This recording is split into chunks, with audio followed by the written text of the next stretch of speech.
C S made simple के साथ पहले हमने पिछले लेक्चर 5 में डिस्कस किया था।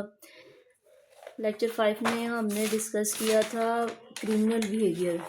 एंड नेक्स्ट हम आगे डिस्कस करें नॉर्म्स एंड वैल्यूज़। ये लेक्चर 6 है।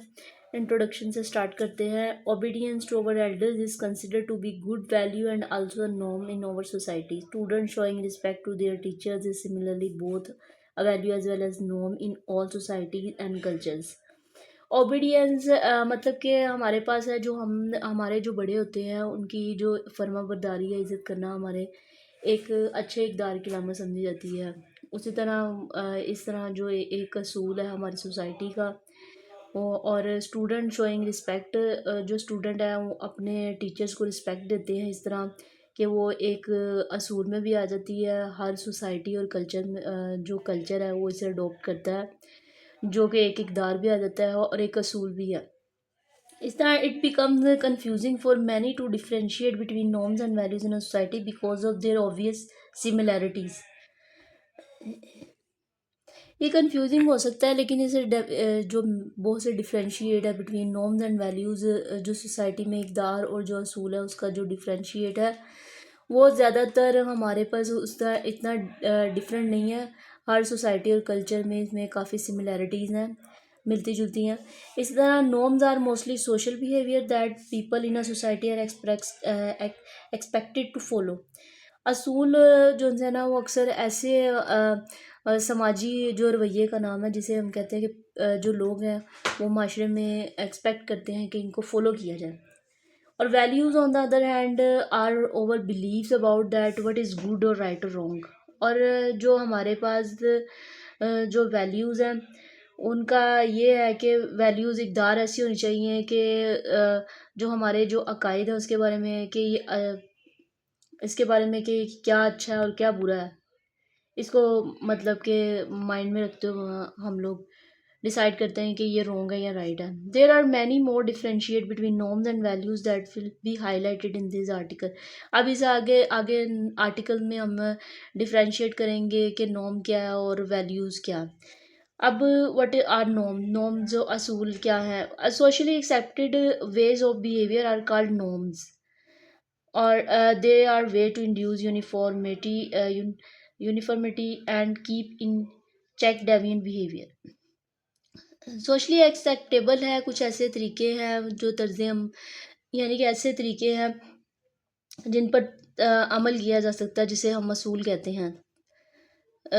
और इसी तरह बहुत से ऐसे जो तरीके हैं जिसे यानी कि यकसानियत जो पैदा होती है और हम जो मुनहरिफ होता है, जो ऐसे डेविएंट का जो बिहेवियर होता है उसको हम चेक करते हैं, उसका ख्याल करते हैं। और इसी तरह society also devise a way to get rid of deviant behaviour as to people are punished when जब they are seen flouting norms of society. इसी तरह सोसाइटी ने कुछ असूल वज़ा किए हुए हैं डेविएंट बिहेवियर के लिए, जो ऐसे बिहेवियर यूज़ करते हैं जो कि सोसाइटी के अकॉर्डिंग नहीं है। इसी तरह जो उन्हें पीपल को पनिश किया जाता है और इसमें हम देख सकते हैं कि सोसाइटी ऐसे लोगों को पनिश करती है जो कि इन असूलों की खिलाफ वर्जी करते हैं। However, ताहम norms are not to be confused with laws that are written and codified, and those who breaks of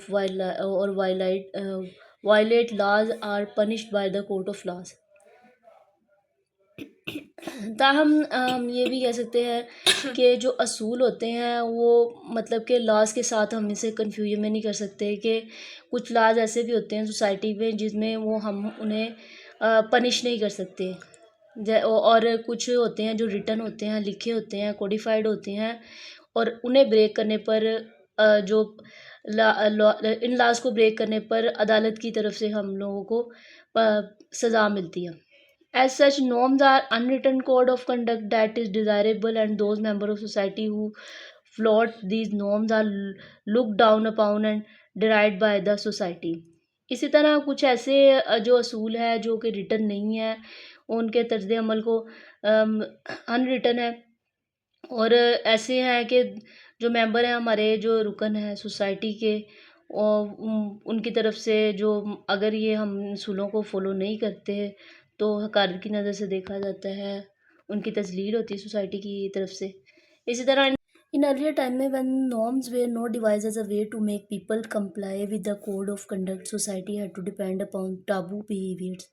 This was done to prevent people from engaging in undesirable behavior. With the development of norms, it became possible to enforce social order in an informal manners. जो पुरानी सदियों में हमने देखा है कि जो असूल थे वो ऐसे तरीक़ेकार नहीं वज़ा थे कि जिससे कि ज़ाब्ता अखलाक की यानी कि लोगों में ज़ाब्ता अखलाक की बंदी हो, और इससे गैर ममनुआ जो बिहेवियर है उसको ज़्यादातर डिपेंड करते थे सोसाइटी, और उस पर ज़्यादातर डिपेंड करते थे। इसी तरह this was done to prevent people from engaging undesirable behaviour, और ये इसलिए डन किया गया ताकि लोगों को गैर मुनासिब जो रवैये हैं उनसे महफूज किया जा सके और रोका जा गैर महफूज जो नापसंदीदा रवैये उनसे रोका जा सके। With the development of norms it became possible to enforce social order in an informal manner. इसी तरह जैसे जैसे असूल जो बनाते गए हैं, डेवलपमेंट होती गई है, इस तरह ये भी मुमकिन हुआ है कि एक गैर रस्मी तरीके से सोशल ऑर्डर को इन्फोर्स किया जाए, नाफिज किया जाए। इस तरह हम ये if you are attending a funeral and you are not expected to start laughing uncontrollably और take out a cigarette and start smoking. इसी तरह जब हम किसी जनाजे में शिरकत करते हैं, अटेंड करते हैं उसे, तो हम ये एक्सपेक्ट नहीं करते कि वहाँ पर हम हंसें और अपना सिगरेट निकालें और उसे स्मोक करें।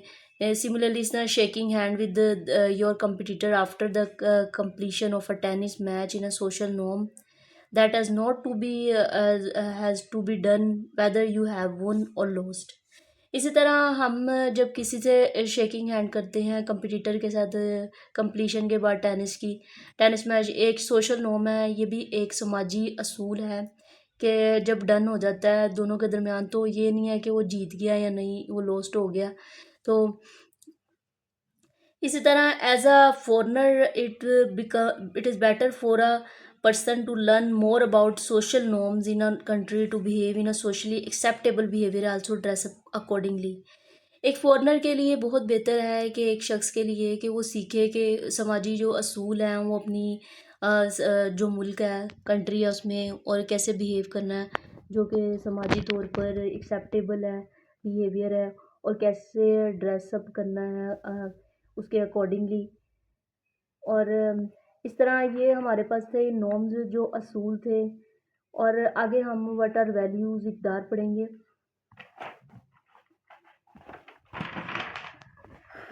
It is difficult to live in isolation, and when living in a society, it is essential to have a belief system to deal with other people and situation in one life. इसी तरह बहुत हमारे पास हम कह रहे हैं ये difficult situation है कि अगर एक इंसान अकेला रहता है, अकेला एक सोसाइटी में वो नहीं रह सकता। जब वो एक सोसाइटी में अकेला रहता है, इट इज़ एसेंशियल, वो ज़रूरी है कि उसका अकीदा जो इंसान है वो उसका बिलीफ सिस्टम इतना हो कि वो किसी भी सिचुएशन में, मतलब लाइफ की किसी सिचुएशन में लोगों से डील कर सके। Orientation in a society become much easy with values that are developed over a period of time in the mind of individual in a society about right and wrong, just and fair, good and bad. Orientation मतलब कि ऐसे अगर हम एक माशरे के मतलब निज़ाम रखते हैं उसके, तो उसमें जो वैल्यूज़ अगर किसी माशरे में हैं तो बहुत इजी कर देती हैं एक पीरियड ऑफ टाइम के, एक वक्त के साथ उसके माइंड में जो शख्स है यानी कि जो लोग हैं उनके माइंड में ये इक़दार होती हैं, तो वो अच्छाई और बुराई माशरे में वो इसका फ़र्क कर सकते हैं आसानी से कि क्या सही है, क्या गलत है, क्या बुरा है। इस तरह एक अच्छा माशरा जो इंसान है वो डेवलप हो सकता है। Most of the values are learned from elder, parents, teacher and religious books, though there are also personal beliefs. Belief are mostly culture and religious in nature. और ज़्यादातर जो इक़दार है वो क्या है कि हम अपने बड़ों से सीखते हैं, पेरेंट्स से, टीचर से, रिलीजियस बुक से और कुछ पर्सनल बिलीफ जो हमारे अकायद हैं वो आर कल्चरल भी हो सकते हैं, रिलीजियस भी हो सकते हैं, nature. Some of the values that are found universally across culture are compassion, honesty, integrity, love, sex, friendship and many others. इसी तरह कुछ जो हैं वो कल्चर से पाई जाती हैं, ऑनेस्टी, फ्रेंडशिप, मैनी मोर, बहुत सी चीज़ें। Having a strong belief system enable people to steer through difficult situation in life because of the encourage provided by these values. इसी तरह अगर किसी का स्ट्रॉन्ग बिलीफ सिस्टम है तो उसे इस काबिल बनाता है कि वो ज़िंदगी की डिफ़िकल्ट सिचुएशन को हैंडल कैसे टैकल कर सकता है और उसे इनकरेज करता है, और यही इक़दार होते हैं जो उसे इनकरेज करते हैं वो एक बेहतर ज़िंदगी को गुजार सकता है। What is the difference between norms and values? Values are set of beliefs an individual has to guide his behavior, while norms are code of conduct set by the society. Values जो है ना वो हमारे जो believe इक़दार हैं वो क्या हैं कि वो हमारे अकायद हैं जो कि एक शख्स में होते हैं जो गाइड करते हैं उसे कि वो एक अच्छा बिहेवियर शो करे, जबकि नॉर्म्स जो उनसे होते हैं ना वो R code of conduct set by society. और ये जो है ना जो होते हैं ये तर्ज अमल जो है ना सोसाइटी तय करती है, ये असूल जो हैं वो सोसाइटी वो वज़ा करती है इस तर्ज अमल को। Norms are unwritten laws of society and flouting them entail derision and boycott, while values are guiding principle that helps individual move ahead with confidence in difficult situation in life. Norms असूल जो है ना वो unwritten होते हैं, unwritten law है society का, जिसे हमें अगर हम इनकी खिलाफ वर्जी करते हैं तो हमें ताने मिलते हैं, बाइकआउट कर दिया जाता है। जबकि वैल्यूज़ आर गाइडिंग प्रिंसिपल, ये वो ऐसी गाइडिंग प्रिंसिपल होती हैं जो कि असूल होते हैं जो कि हमें गाइड करते हैं कि इंडिविजुअल को कि वो आगे बढ़े अपनी कॉन्फिडेंस के साथ और अपनी ज़िंदगी की डिफ़िकल्ट सिचुएशंस को हैंडल करें। Norms play a role in building up of values in the mind of individual. Norms एक ऐसा रोल प्ले कर रहे हैं कि वो बिल्डअप कर रहे हैं इंडिविजुअल के माइंड को। Norms play a role in building up of values, क्या जो इक़दार हैं वो जो असूल हैं वो ही एक अहम किरदार अदा करें कि जो इक़दार है वो एक इंसान के कैसे उसके माइंड को कैसे बिल्डअप कर रहे हैं। Norms are imposed from outside while the values are made inside the mind of individual. Norms जो असूल होते हैं वो इम्पोज किए जाते हैं आउटसाइड, बाहर से आते हैं असूल, जबकि जो वैल्यूज़ इक़दार होती हैं ना वो इंसान के दिमाग के अंदर बनती हैं। ठीक है, जो इक़दार होते हैं। Norms are specific guide to behaviour. Norms are specific हमारे जो है वो असूल जो उनसे वो गाइड करते हैं हमारे बिहेवियर को, जबकि values provide indirect guidance only. Values जो उनसे ना वो हमें मुहैया करी हैं इनडायरेक्ट गाइडेंस ओनली। आज हमने ये डिस्कस किया नॉर्म्स एंड वैल्यूज़, ये लेक्चर नंबर 6 है, और कल हम नेक्स्ट लेक्चर नंबर 7 डिस्कस करेंगे सिन, वाइस एंड ईवल। और आज हमारे 6 लेक्चर कंप्लीट हो गए हैं, और अगर आपको ये लेक्चर अच्छा लगा और इस चैनल को सब्सक्राइब करें और शेयर करें। अल्लाह हाफिज़।